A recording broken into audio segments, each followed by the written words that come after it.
Habari, naitwa Saidi Majaliwa, mkurugenzi wa halmashauri ya mji wa Kondoa.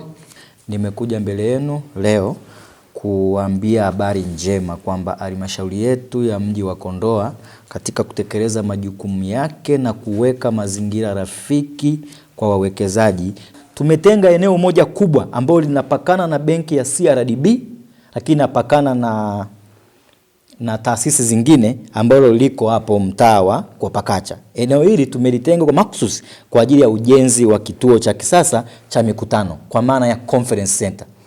Tunatambua makao makuu yapo Dodoma, na tunatambua taasisi nyingi za serikali zipo Dodoma, na taasisi nyingi za serikali zimekuwa zikifanya mikutano. Nina ushahidi, ni vigumu sana watu wanafanya kazi Dodoma lakini wakaandaa mkutano tena ukawa Dodoma, lazima watamani kutoka. Sasa wamekuwa wakitafuta nafasi sehemu nyingine. Wengine wanatoka Dodoma na kwenda kufanyia vikao Arusha, wengine wanatoka Dodoma na kwenda kufanyia kazi vikao Singida.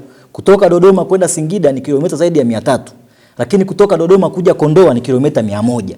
Kwa hiyo tutakapowekeza kituo cha kisasa cha mikutano conference center, tutavutia taasisi za umma nyingi zilizoko makao makuu Dodoma kuja kufanyia mikutano yao hapa Kondoa. Kwa maana gani? Moja, Kondoa tu Dodoma ni kilomita 100 ambazo ni full lami. Kwa hiyo watu wataweza kuja kufanya mikutano yao hapa na wakaondoka kwenda Dodoma kuendelea na majukumu ya kiserikali. Kwa hiyo eneo hili tumelitenga makususi kwa ajili ya kukaribisha wawekezaji ambao wataweza kujenga kituo cha kisasa cha mikutano ambacho obviously kwa ukaribu wa Dodoma na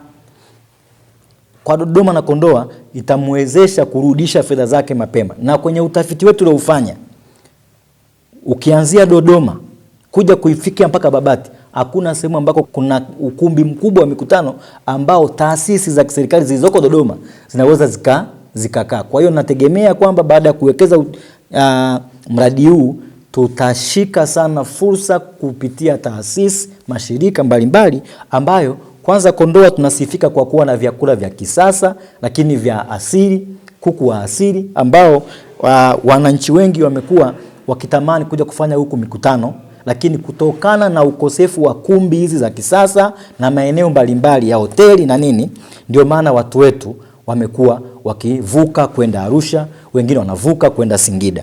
Kwa hiyo tumeweka mkakati huu makususi kwa ajili ya kusaidia kuboresha mji wetu, lakini pia kuongeza pato la mwananchi mmoja mmoja, kwa maana mikutano inapokuja itaongeza pato kwa wananchi wetu. Lakini tatu na kubwa, kuongeza mapato ya halmashauri yetu ya mji wa Kondoa ambao tunatamani ndani ya miaka 5 au 6 ijayo iwe manispaa, na inshallah Mwenyezi Mungu akitujalia huko miaka ijayo 10 20 liwe jiji la Kondoa.